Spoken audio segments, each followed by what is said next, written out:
Hi, it's Jeff from Nancy's Fancy RV Rental, and I'm going to show you how the slide extends and retracts, and then I'm going to show you the refrigerator information. So to extend the slide, you push and hold the extend button.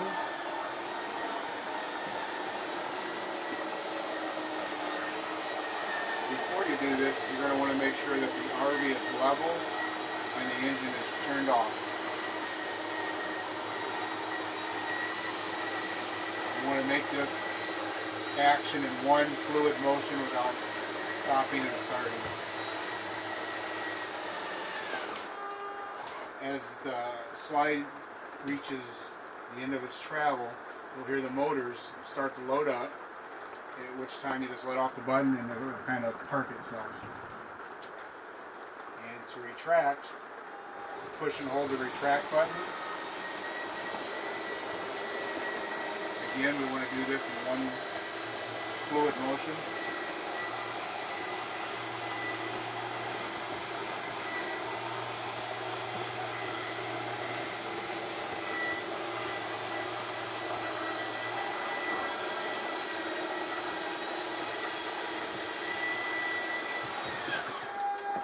And when it reaches the end of its travel, the motors will load up, let off the switch, and it'll park itself.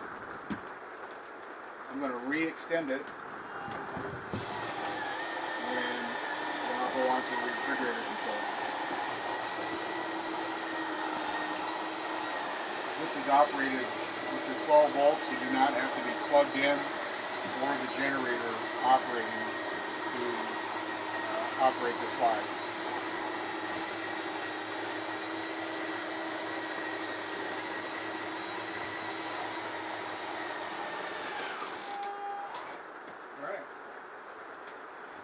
I'll show you the refrigerator real quick.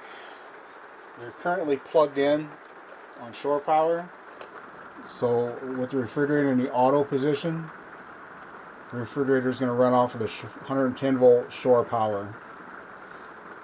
If we were not plugged in, it would go to gas, or you can switch it to gas and run on gas only, which is propane. That's it for the fridge.